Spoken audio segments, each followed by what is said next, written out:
Hello, good evening, and welcome back to another live edition of the Chronicles of a Gooner. I'm your host, Harry Symeou, and on this edition, we're going to be talking a little bit about transfers, but we're largely going to be reacting to Mikel Arteta's press conference ahead of the Community Shield, in which he provided us with plenty of updates and plenty to get our teeth into.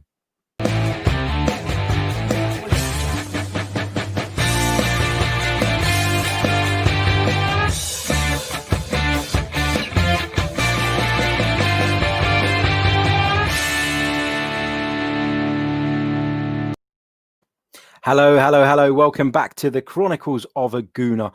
How you doing? Welcome to the show. It is absolutely pissing it down with rain here in North London. The thunder started. Haven't seen any lightning yet, but I expect that is not too far away as well. The weather is terrible, which is a little bit depressing when you've just come back from holiday, but it is what it is. We get on with it and we move on. Let's talk about Arsenal, which is what we're obviously here to do. I want to say a big hello to every single one of you who is currently with us in the live chat, whether you're watching us on Facebook, Twitter, YouTube, and of course a big hello to those of you listening back to this on the audio as well. We really appreciate all of your support, and once again I want to thank you guys for taking us over the 6k YouTube subscriber mark just yesterday, or was it yesterday? Yeah, I think it was yesterday. So a big thank you to all of you guys for that and for your continued support. We're going to start off today's stream by dissecting Mikel Arteta's press conference, because it really was an interesting one. Of course, Arsenal take on Liverpool in the Community Shield final on Saturday, and Mikel Arteta has been speaking ahead of that game. He faced the press and discussed a number of issues. He's been talking a little bit about the mentality in terms of how difficult it's been trying to get ready for a season so soon after the last one's finished. But there are some more sort of, I guess, interesting points, I want to say, that jump out to me from this press conference. So we're going to go into those as well. I'm going to share my screen with you guys. For those of you watching us on YouTube, don't worry if you're listening via audio. I am going to read through the quotes that I want to highlight as well. So just bear with me, and let's start dissecting it. He was asked, of course, if anybody's failed a COVID test since coming back. We've heard today that Paul Pogba of Manchester United has been found to have coronavirus. I'm sure we're going to hear of more cases as well, especially given that the players, a lot of them did go off on holiday. Not entirely sure that was a smart idea, allowing players to do that. But I also understand that they're human beings and they're well within their rights to go on holiday. You can't stop them. It's a very difficult situation. But on whether anyone was quarantining or has failed a test since coming back, Mikel Arteta said, no, we've been through all different moments with all the restrictions and all the rules from the government and the Premier League's testing. It's always so unexpected what's going to happen the next day, but we're trying to adapt and get the team in the best possible way to compete on Saturday.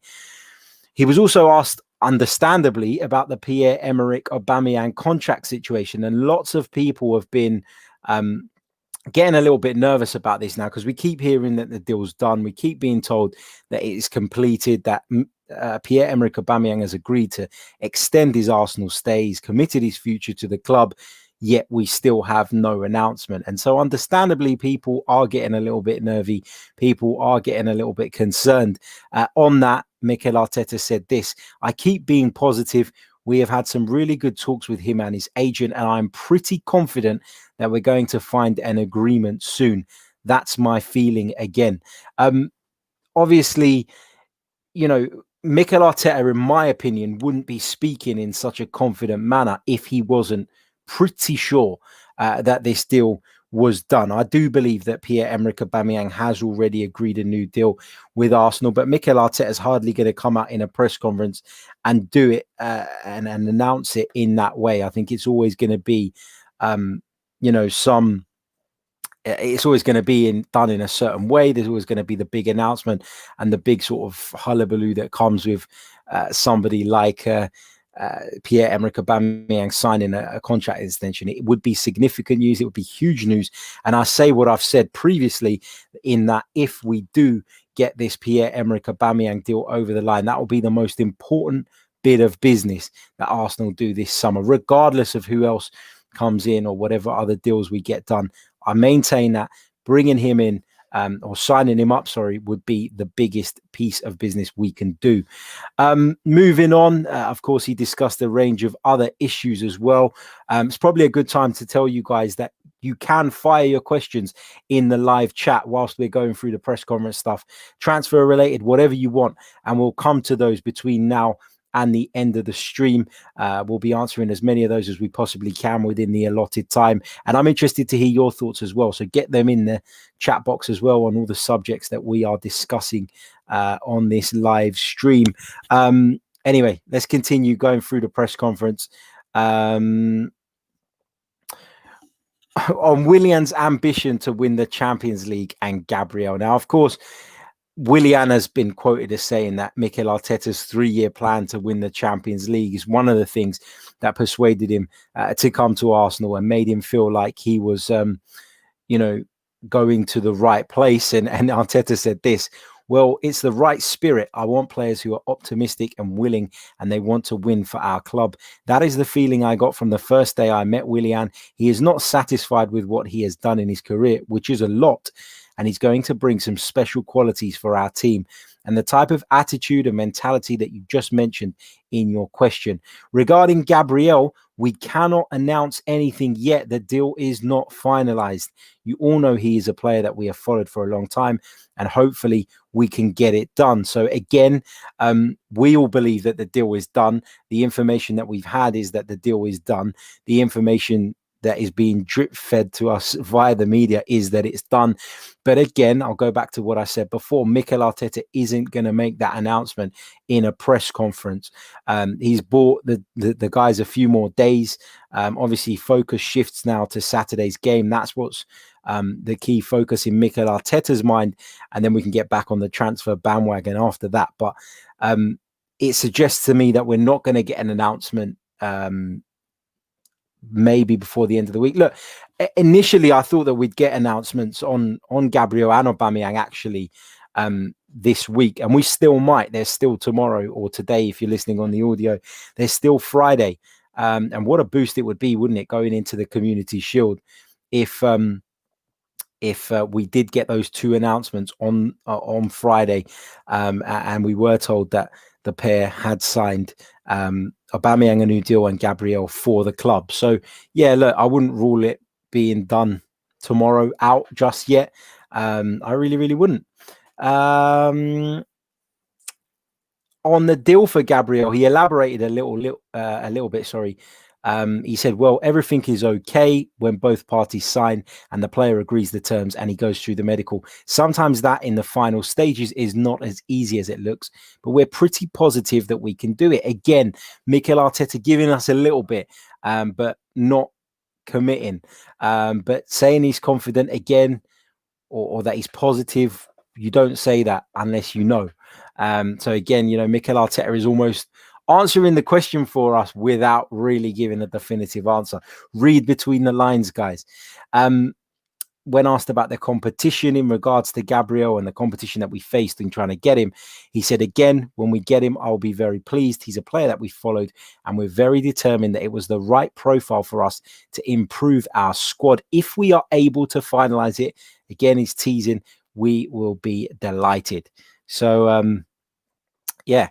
It's positive noises, I would say, if you read in between the lines. I know a lot of people are getting a little bit worried and saying, is it going to happen? Is it not going to happen?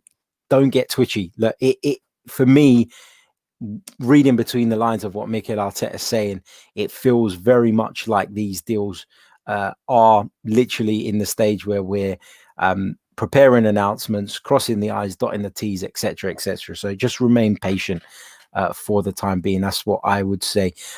He was asked about Ainsley Maitland-Niles, who of course has been the subject of interest from Wolverhampton Wanderers. We heard yesterday that Wolverhampton Wanderers had a bid turned down for Ainsley Maitland-Niles, a bid of around about £50 million. But here's what Mikel Arteta had to say on Ainsley Maitland-Niles leaving for Wolves. He said, yes, we are reading a lot of news about our players, which is not bad that other clubs want him. But with Ainsley, he's a player that I've said since I joined that I really like. The best way to show that is that I have played him in the most important games of the season, and he responded really well. So that's where we are with the player. When asked if he'd be allowed to go, he said this: I'm always open to listening to what the player is feeling at every stage of their career, and then I can give them my opinion of how I see them, what I expect from them, and if we have the right understanding, then we have to move forward together. If there is something that doesn't work, then we have to assess it with the player and the club and then find the right decision for both of them. So very non-committal on that. Mikel Arteta, but we have it on good authority that Wolverhampton Wanderers have had a bid rejected. Now the question is, will Mikel Arteta's stance change if the offer is upped? Who knows? If it means that Mikel Arteta can go out and get somebody who he regards as one of his top priorities this summer, will he do the deal? I think he probably will. I've got to be honest. As much as he likes Ainsley Maitland-Niles, does he see him as a key component to his first team? Does he see him as someone who he wants to play week in, week out, who is indispensable to this squad? I'm not convinced that he does at this moment in time. And therefore, I still stick by my original point of view, which was, if the right money is on the table, Mikel Arteta's stance will change, in my opinion. Right, before we continue, just a quick pause to remind you guys to smash that like button if you're watching us live on YouTube at the moment. We are on 25 likes and there's over 100 of you watching across all the multiple platforms at the moment. So if you haven't already, smash the like button, subscribe to us if you're new as well. If you're watching on Twitter, give us a follow, and you know the drill by now. Let's continue on. Again, he was asked about Gabriel. Silly. I mean, why you would ask the same question that's just been asked. He was asked how close Gabriel is to signing, and he said, we're trying to finalize a deal. That's what I can tell you at the moment, pretty much as you were then. Waste of a question. And that is really, really frustrating as a journalist when you're in a press conference and you hear a shit question being asked. It just feels like a waste because you only get a limited amount of time. Often the first question in a press conference is huge in terms of leading the direction of the press conference. And if it's a bad one, you can often damage your chances of getting anything decent out of the manager. And I know that wasn't the first question, but for me, it just feels silly when you've already had that answered earlier on. He's not going to give you any more. He's made that fucking clear. On reintegrating Matteo Guendouzi. Now, this is the really, really interesting part from today's press conference, if you ask me, because, of course, Matteo Guendouzi has been the subject of much criticism from the Arsenal fan base, in particular me. I've been very, very critical of Matteo Guendouzi and everything that's been happening with him, and the attitude that he's shown. And, you know, I've even been critical of him as a player. Aside from his attitude, I felt like at times he's been overrated by certain sections of the fan base. I feel like he's branded as this world-class talent who is undoubtedly going to develop into one of world football's best midfielders. And I don't think he's shown that yet. I think we've seen glimpses of someone who very much could become a very good player in the future. Someone who is on the brink of or on the borderline of going from being I'm going down the wrong path here. Matteo Guendouzi is someone who he lets his emotions dictate the way he plays football, and at times that is great, and it's, you know, something that you use to fuel you and to drive you on. But equally, there is a balance that needs to be found with that. And what I mean by that is you need to be able to curb that in the right way. You can't afford to let it spill over. You can't afford to let it make you do stupid things. And Matteo Guendouzi has shown that he is in danger of letting his emotions get the better of him. And we've seen that. You know, add to that he apparently wouldn't apologize to Mikel Arteta. He wouldn't accept that he'd done anything wrong when there have been a number of incidents suggesting that his attitude is not what it needs to be. Then, you know, you got to look at him as someone who's been very stubborn and has probably set himself back, having come into the football club and accelerated in terms of his development so quickly, in terms of establishing himself in the team so early on in his Arsenal career, despite having played very little, if any, actually top flight football previously. And then he just kind of just went backwards by acting like a prat, to be quite frank. And, you know, we've all been talking about using him to raise some money this summer. Can we cash in on him? Is he somebody that people would be interested in buying, given his young age, given what he has shown in terms of his ability on the pitch? But at one stage, you know, we've been looking at it and we've been saying, well, you know, we thought that lots of clubs would be queuing up to sign Matteo Guendouzi, but there's not even been rumours. There haven't even been whispers that Matteo Guendouzi is attracting the interest of any of the European big boys, of anyone who would be close or capable of laying down a massive fee, a fee that would allow us and enable us to go on and replace him and bring in other people. So, you know, it feels like this is kind of, is it that Arsenal have forgiven him? Is it that Mikel Arteta and him are actually going to start with a clean slate? Because I genuinely feel like if he gets on board with Mikel Arteta, that Mikel Arteta can develop him into a better player than he currently is. So, you know, it's in his interests to get on board with Mikel Arteta. It looks as though he's not going to get the big move away, the move that lots of us actually probably want because of the fee that could come for him. And as I said, it would enable us to do other business. But it doesn't look like that's the case. When asked about him being reintegrated into the squad, this is what Matteo Guendouzi had to say. He said, "I've been really clear that everybody starts from zero all the time in football. What you did 2 weeks ago or 2 years ago doesn't really matter. It's what you are able to contribute to the team now. Everybody's going to have the same opportunities. They'll have to show with their performances and their attitude that they are better than their teammates or somehow contributing to what we want to achieve this season." So Mikel Arteta making the point that it's a clean slate for Matteo Guendouzi. How much of that I believe, I'm not entirely sure at this moment, but that's the rhetoric that Mikel Arteta is going with at the moment. Big hello to former Arsenal striker Kevin Campbell, Arsenal legend. Kevin, thank you so much for joining us. He's watching us via Facebook at the moment. It's an absolute pleasure to have you watching. Thank you so much. And in regards to Matteo Guendouzi, he says, who wants to risk good money on a player who has issues that can disrupt a dressing room? Suggesting that is probably why we've seen a lack of interest, a lack of concrete bids for Matteo Guendouzi up until this point.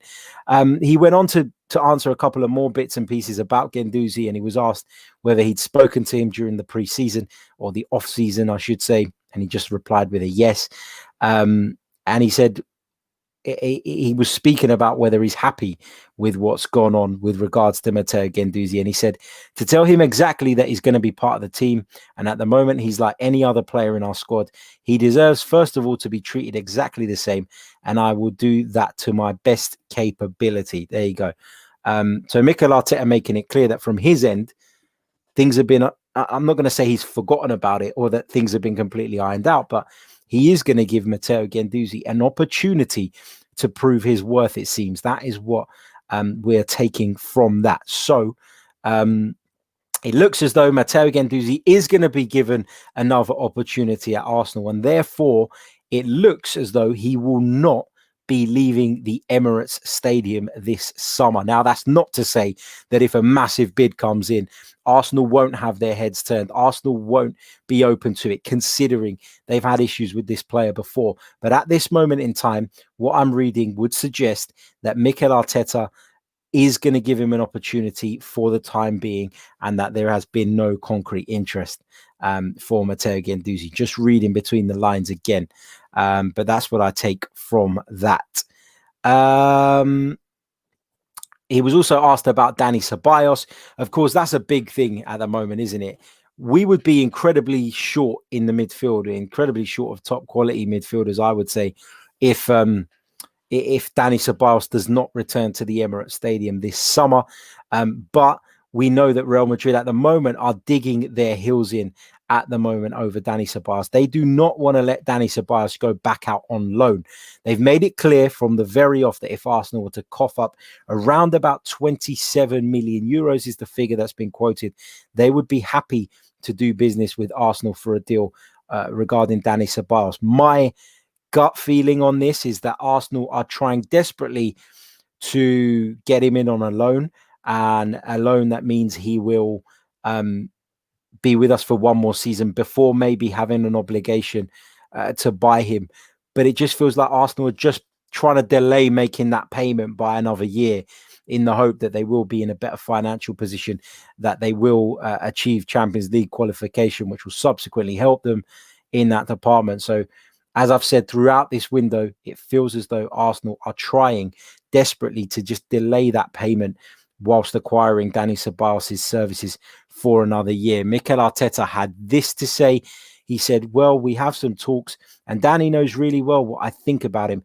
He was pretty clear with me as well that his intention was to remain with us, but obviously Real Madrid is involved, and I don't know yet what they want to do with the player. But he's a player that we are interested in because we really saw in the last few months of the season what he is capable of bringing to us. There you go. So Mikel Arteta letting the cat out of the bag in terms of what Dani Ceballos has told him he wants to do, and that is to remain at Arsenal. So we're going to have to wait and see if a deal can be agreed between the parties involved, and if Dani Ceballos will be wearing an Arsenal shirt in the 2020-21 campaign. Fingers crossed he is, but there's a long way to go on this one still. He was also asked about Mohamed Elneny's future, and we spoke a little bit about Mohamed Elneny yesterday, and I said to you that my gut feeling was that I do think Mikel Arteta will give Mohamed Elneny the opportunity to prove himself. But if an offer comes across the table for the Egyptian, given that he's played such a bit part role for Arsenal, given that he was out on loan for the entirety of last season, would the club take it? Yeah, I think they would. I think they would be looking to improve in the midfield positions. I don't think Mo Elneny necessarily would represent an improvement, but as I said, we'd be short in midfield if we didn't get Ceballos back, if Guendouzi doesn't sort of mend things with Mikel Arteta, and therefore if he did prove himself, I wouldn't completely rule out the possibility of Mohamed Elneny staying. And I can hear you guys kicking off about it. Nobody wants to keep Mohamed Elneny. Get rid of him. He represents a bad era in Arsenal's history, one of the worst recruits we've brought in a long time. That's the kind of opinion that I'm seeing on social media in regards to the Egyptian. But for me, I wouldn't rule anything out at the moment. Here's what Mikel Arteta said. He actually played with Mohamed Elneny, and he said this: well, I know Mo really well. I played with him, so I know what he can be, and I know his strengths and weaknesses really well. He's a really positive character to have around, and he has some really good qualities as well. And like anybody else, in the moment that he is with us, he will be given all our support and the best possible environment for them to perform as high as they can. On whether he thinks he'll stay, he said, we don't know. The 6th of October is still too far. As I said, it's pretty unpredictable to know what's going to happen. So again, Mikel Arteta non-committal on a player's future, this time Mohamed Elneny's. But I didn't actually realize off the top of my head, actually, that he played alongside Mohamed Elneny. That completely slipped my mind. So that's interesting. How does Mikel Arteta view him? How does he see him? I don't know. That's a really, really interesting point and an interesting sort of side note to this story, I guess. Right, guys, if you haven't already, please do smash that like button. There are over 200 of you currently tuned in via the multiple platforms that we're streaming on at the moment, but we've only got 59 likes on YouTube. Let's try and get that up to 100 as soon as possible. And once we do, we'll come to your questions and your comments in the chat. So please do smash that like button. Let's see the count increase. As I've said time and time again, it is so important for the channel, and it really helps us. Another interesting point was around about Bernd Leno and of course Martinez. There's lots and lots being discussed about that, because of course Martinez came in and deputized for Bernd Leno towards the back end of the season and done so well. He really did. Gave a great account of himself, but I still believe that Bernd Leno will be the number one. Mikel Arteta refused to be drawn on that, really, and he spoke about how good it is to have two top quality goalkeepers at your disposal, which I agree with. And as I've said time and time again, with the fixtures coming thick and fast, and we expect, it to be a tricky calendar again. Of course, the season is going to be slightly shorter because of everything that's gone on. Plus, the fact that we're in the Europa League again, which at one stage didn't look like it was going to be the case, means we're going to have a huge amount of games to contend with this season. And the importance of a squad is, it can't be undervalued, surely. So, yeah, I think they'll both get opportunities, but I do still think that Bernd Leno is probably just slightly Mikel Arteta's number one at this moment in time. Let's come over to the chat box. Let's have a look at what some of you guys are saying with regards to the topics we've been discussing so far. We're on 78 likes, so a significant rise since I mentioned it. Just 22 more to get to that magic 100 mark. So if you haven't, please do hit that button.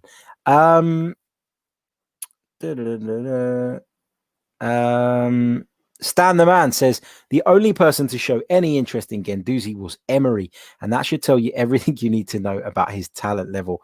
I think everybody who's ever tuned into this channel is well aware of my feelings and my thoughts on Unai Emery. So I agree that Guendouzi has been overrated by a large proportion of this fan base.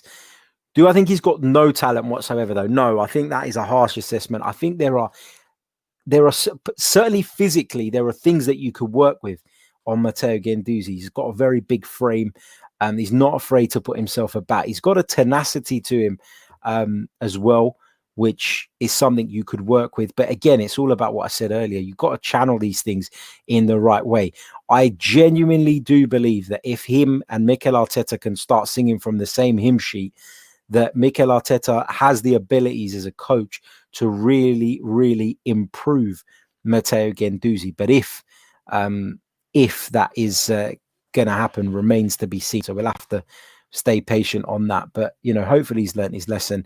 If he is going to stay, then hopefully we can put that behind us very quickly and just move on. And fingers crossed, we'll see the best of him in the season to come. Let's see what else we've got here. Ogachukwu says, are we still going for Partey? There's been a lot of reports, and we discussed this in quite a lot of detail yesterday, so I don't really want to get too drawn up on it in this show, but we spoke about the Partey thing, and I genuinely think that if things change, and when I say if things change, I mean if Arsenal can raise some money from some other deals, I do think that we will be knocking on Atletico Madrid's door. I maintain he's been Arsenal's number one transfer target throughout this window, but perhaps selling maybe an Ainsley Maitland-Niles would bridge that gap in terms of what we can actually afford to pay and what Atletico Madrid are demanding, in which case that would change things.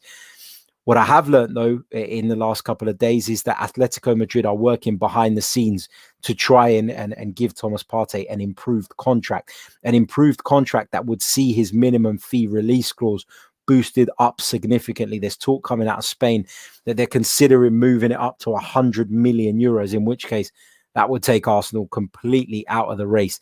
But whilst the situation is as it is, with regards to Thomas Partey, with a €50 million release clause, I do think that Arsenal are still going to be circling. Arsenal are still going to be interested.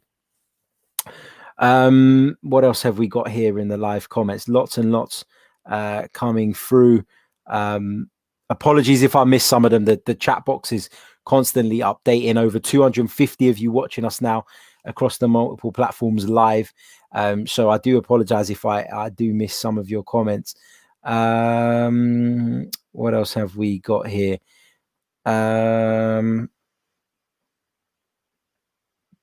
Lots of people commenting on Guendouzi. Kartik says, suddenly, why does everyone hate Matteo? Don't forget he was our player of the month earlier in the season. Yeah, look, there have been positive signs from Matteo Guendouzi at times, but there's also been some real overhype. There's been some real sort of just people running away with what this guy is capable of. So yeah, we've got to chill out. We've got to be a bit more relaxed. Look, I hope that Matteo Guendouzi can turn it around, and I hope that he develops into a top player and that he produces on a regular basis for Arsenal. Of course I do. But for me, he's still got a lot of convincing to do. Excuse me. Right, let's see what else we've got here. Maximus, he's got a completely different view on Guendouzi. He says, we need creativity, and if we persist with the trash we have in midfield, we're going to fall even further behind. So apologies, not just about Guendouzi, but he clearly feels like Arsenal need more quality in the midfield area, and that's hard to disagree with. I think everybody will probably agree with you that we've been lacking that little bit of creative spark in the middle of the park. But what I will say to that is we've been playing a system which is it's a system which relies so heavily on the wing backs and the front three creating opportunities rather than it coming from the midfield. We're playing with a very deep lie in midfield at the moment. Do I think that's the way Mikel Arteta wants to play in the future and in the long term? No, I don't. But I think we have to take that in mind and take that into consideration when we're talking about the lack of creativity given by, for example, Ceballos and Xhaka. Do they have the license to get further up the pitch in this current system? I don't think they do. And that's because the wing backs have got that license instead. Mikel Arteta has opted to give those guys that freedom rather than the midfield too. And therefore, naturally, you're going to see a drop off in goals and assists from the midfield areas. So as much as I agree that we could do with a lot more creativity in the middle of the park, I also have to caveat it with that. And I also think that just disregarding that fact is plain wrong, and it's not telling the true story. What else have we got here?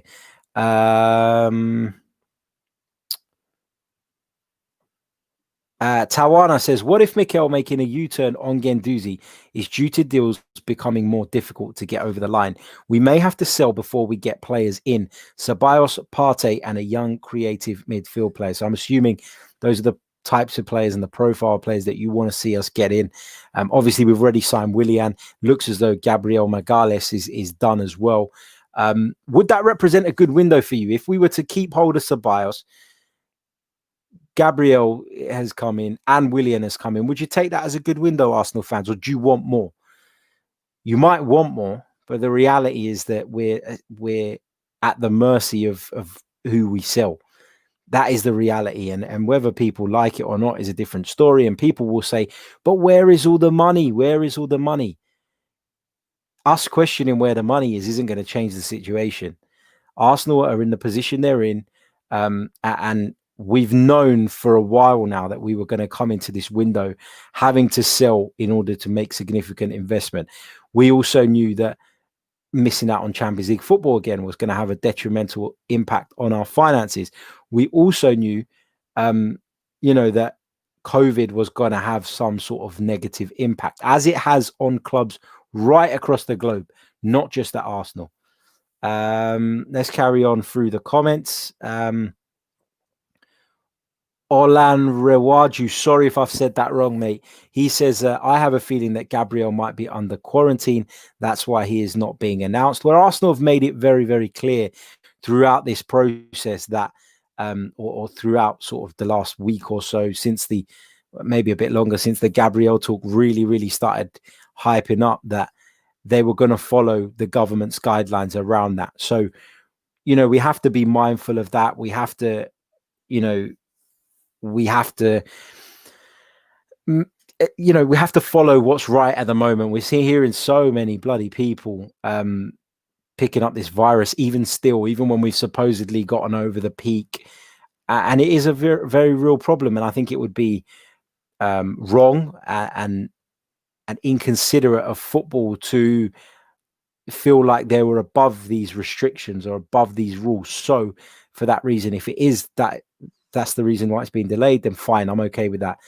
It is what it is. It's the situation that we find ourselves in. And as I've said throughout the summer, throughout these last few months, health comes first and it's more important than anything else. And so, football isn't any different to that. We shouldn't be putting players at risk. We shouldn't be putting staff at risk. We shouldn't be putting anyone at risk if we can. So, yeah, that's a great point, though. I certainly think it's caused difficulty in terms of the club getting, if the deal is indeed done, the announcement sorted in terms of the pictures, the interviews and all that. Plus, I know that the club got special permission for him to have the medical before starting quarantine. So they've obviously had to go through some channels to make that happen. And again, highlighting the difficulty of the current situation. Right, we've hit 100 likes. Thank you so much. We've got over 350 of you now tuned in live. Let's try and get it up to 200 likes. Come on, guys.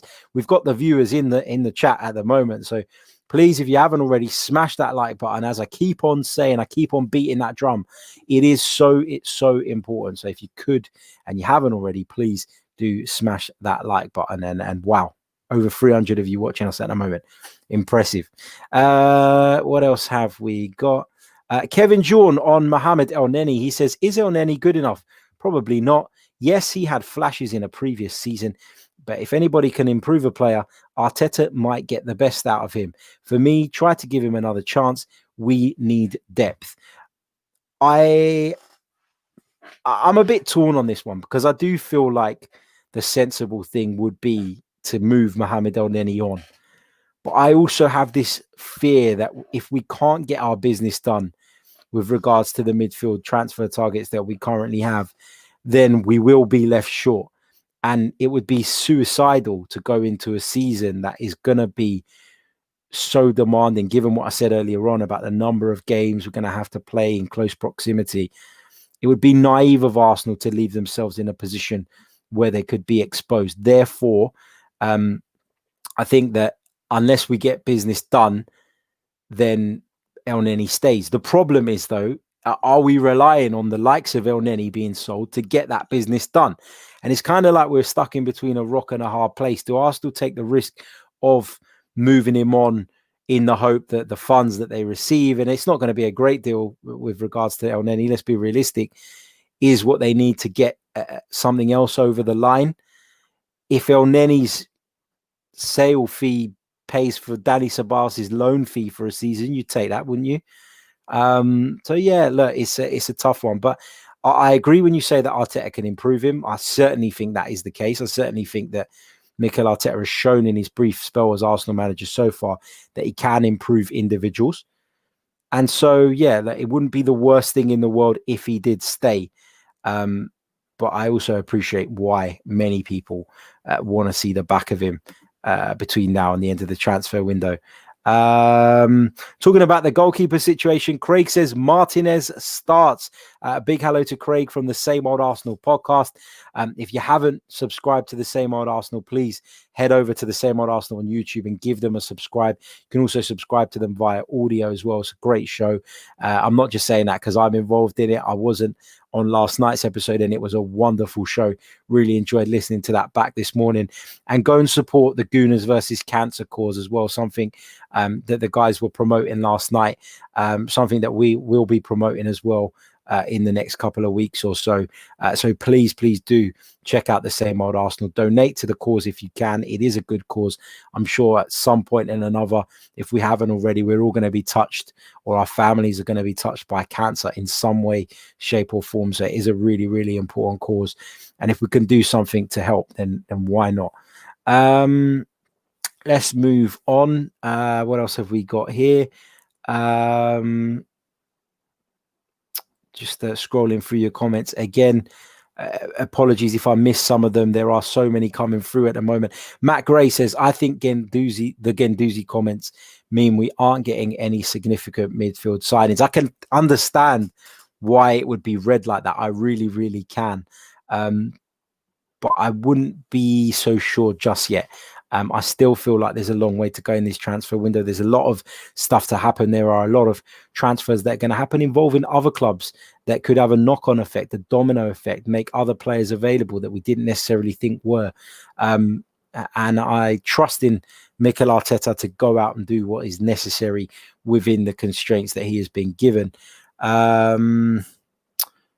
What else have we got here? Barry Sacconi says, I think Mikel has to be careful. He wants to sell some players, but let's be honest, some of the players they can't sell because there's no offers coming in for them. Hence, we are stuck with them. Agreed. I think a lot of those players we will be able to move them on, but I think it will probably come towards the end of the transfer window when clubs are feeling as though we're in such a desperate position. They can come in with a really derogatory bid and take them from under our noses. And in many ways, we should have expected that. And I think that will be the case with a lot of the players that we've been talking about as potential departures this summer. So, yeah, I totally agree. I think it is a shit situation to be in, but it is the reality of the situation we're in. What else have we got here? Zion Artist says Guendouzi has an attitude problem, but his football talent is undeniable. Very positive outlook on what Guendouzi can bring to the table in terms of a player. I think there is some talent there. I would caveat that with, though, in my opinion anyway, that talent has been overblown because it's like, and this is the attitude that people have in England, and I've never managed to get my head around it. And, is at times you'll be in a football stadium and you will see more appreciation from, a player going in with a hard challenge or throwing his body in the way of something than you would get for a wonderful piece of skill. It's just the attitude here in England and in the Premier League and in the lower leagues and everything that that sort of like go in full steam, 100 miles an hour all the time sort of approach is valued more than technical ability. I don't really see football like that. I enjoy those moments. Of course I do as a fan. But I think that a lot of the credit that Matteo Guendouzi has had since he arrived at Arsenal has been driven by what they've seen from his attitude in terms of the way he approaches football matches rather than what his actual technical ability is telling us he can do, if that makes sense. Matthew D'Souza says, I'm starting to worry about Aubameyang. Is he waiting for new signings or is he just going on a free? I would urge you again not to worry about the Aubameyang thing. As I said earlier on, when we were running through Mikel Arteta's press conference from earlier today, I think it's not likely that Mikel Arteta would speak so positively about the prospect of Aubameyang signing a new deal if he didn't know that it was very, very close. So I take encouragement from the way Mikel Arteta has spoken about that. And as I said earlier on, it feels like we're just crossing the I's, dotting the T's, and an announcement is imminent. See what else we got here.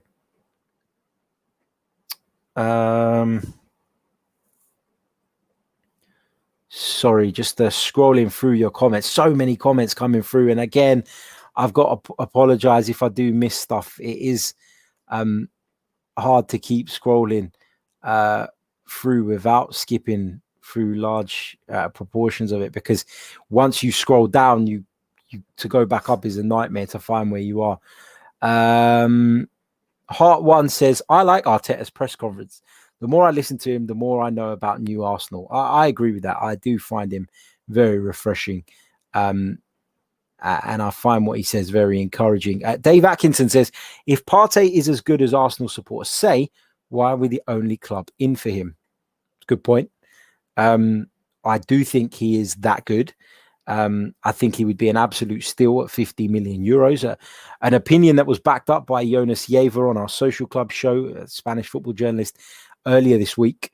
If you haven't checked that out already, please do. But I don't know, you don't know that other clubs aren't in for him, but you know that on the continent in particular, there's been a massive, massive hit from the COVID stuff. We know that the likes of Barcelona are struggling for money, which is unheard of. Real Madrid, they're not in the best financial state. We're seeing Manchester United hesitate over paying the asking price for Jadon Sancho. So there's clearly been a massive impact on people's finances. And I like to think that that's why nobody's gone in for Thomas Partey yet. But also caveat it with the fact that Atletico made it very clear that they were going to do no business before they were eliminated from the Champions League. And that happened, last week, the week before? So it's still very, very early days in this transfer window. So I think we just need to chill out on that a little bit. Chris TV says, did you see Fabrizio Romano's comments regarding Arsenal whilst with Ligue 1? I haven't seen that. I haven't, so feel free to let us know what was said. 95 Winston says, I don't hate him, talking about Guendouzi, but there should be no room for a child with his attitude. What else have we got here?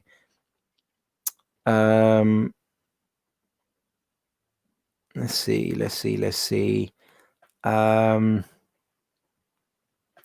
Anthony D brings up Everton, who appear to be looking to spend some serious money in this transfer window. He says, so Everton are spending like crazy. How the hell does that work? Well, we know that Everton are backed by some very rich owners at the moment. They wouldn't have got Carlo Ancelotti if that wasn't the case. And I think that, yes, it wasn't a great I know he only had half a season. I think he took over the day after Mikel Arteta did, or the day before. So he hasn't had long in the job. He's a great manager. And I think if he gets the backing, you'll see Everton progress as well.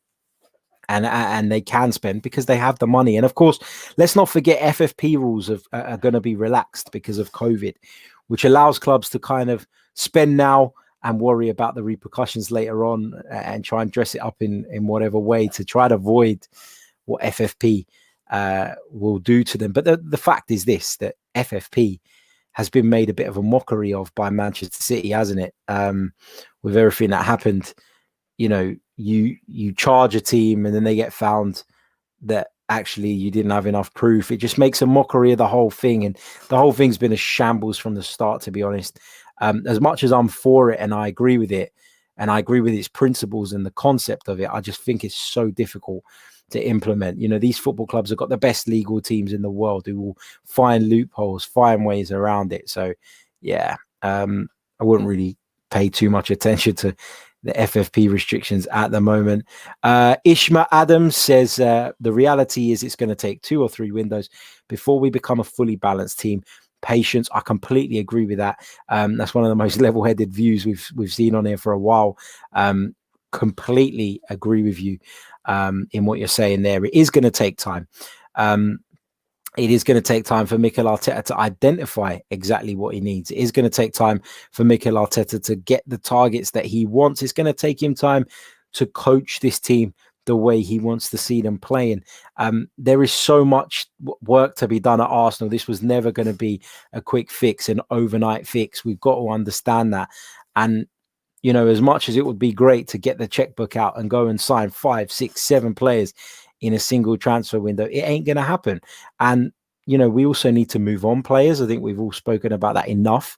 But you can only move on players when there is a possibility to, and that means people have to be interested in them. And at the moment, there is not that interest in a lot of our players. And so, yeah, we're going to have to be patient.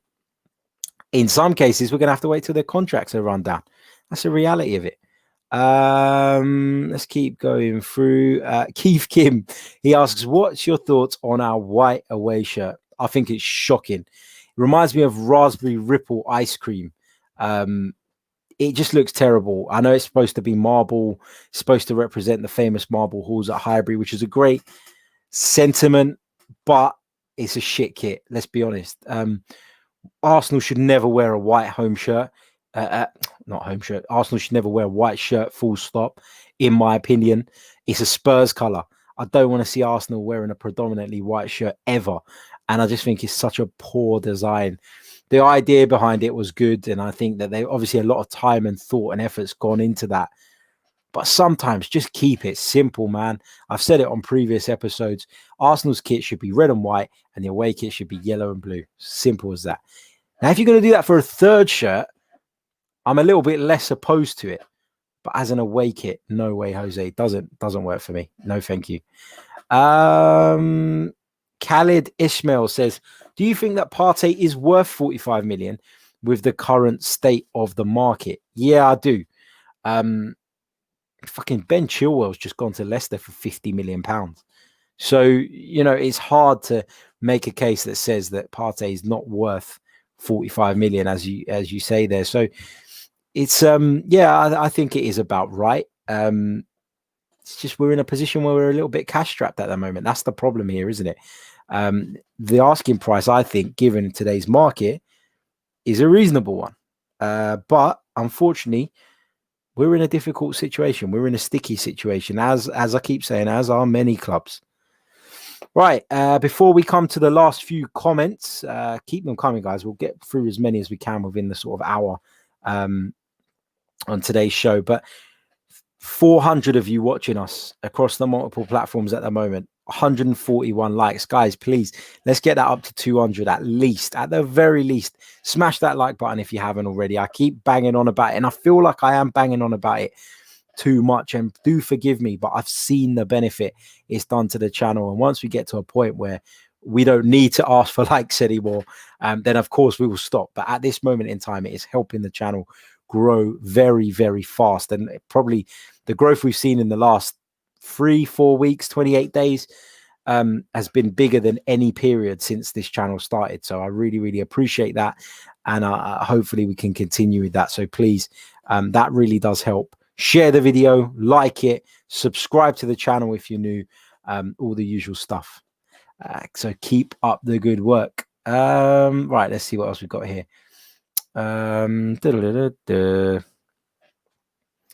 Just having a look at some of your comments.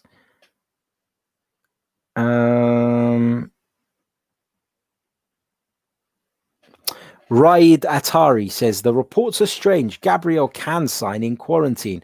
Partey is key, and Arsenal should close the deal. Arsenal with Kroenke is a disaster.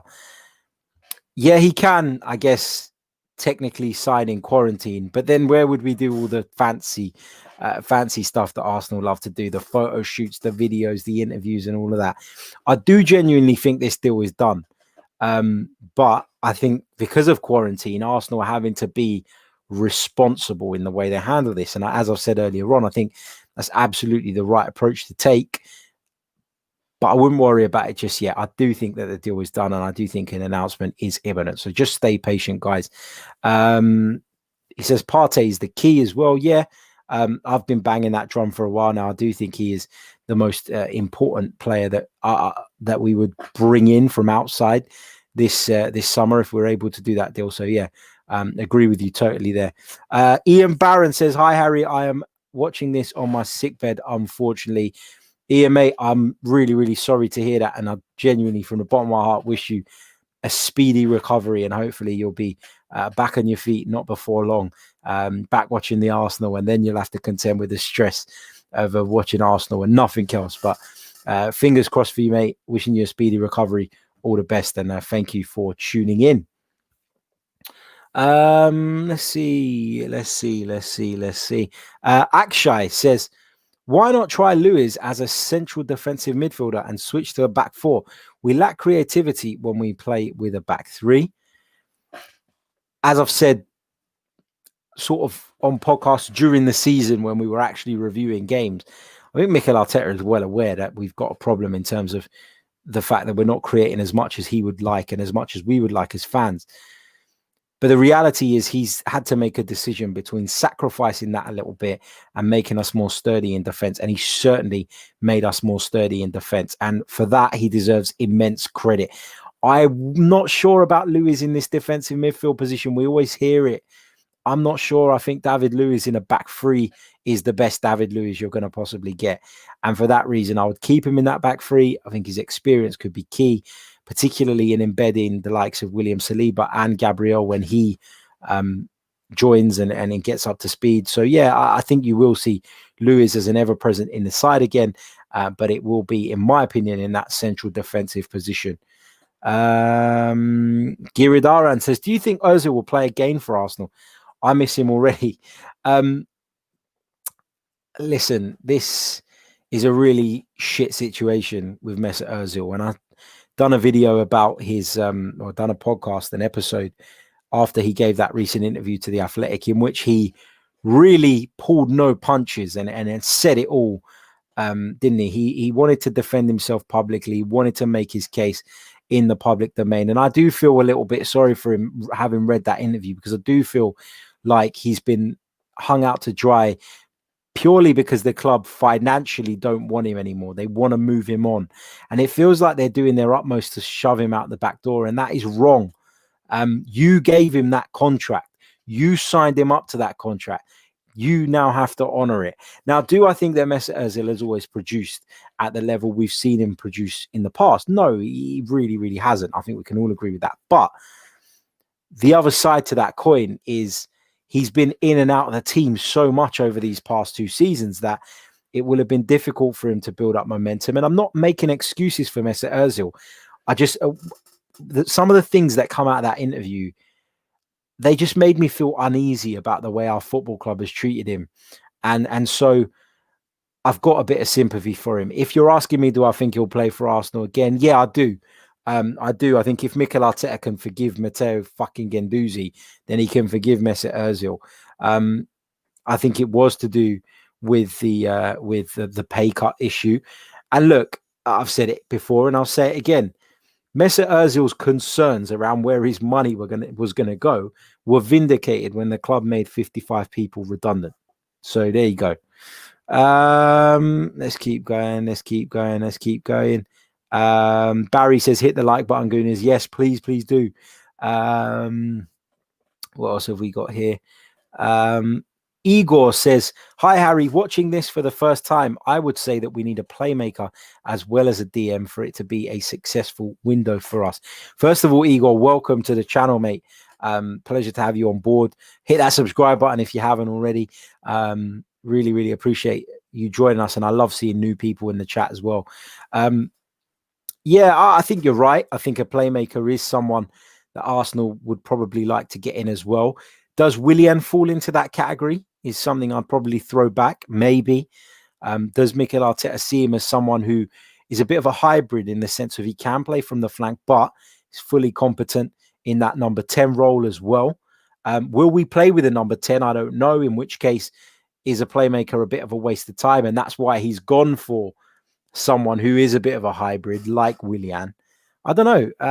It's really interesting to see, you know, where we're going to go in terms of this, what route we're going to take. But yeah, I do agree that we need a couple of midfielders to make this, well, to make it a completely successful window. But will we get them? I'm not sure. Will we have to be patient? Maybe do something in January, maybe park that, postpone that until next season. I'm not sure. We'll have to wait and see, of course. Let's have a quick look at how many of you are watching us at the moment. 400 across the multiple platforms.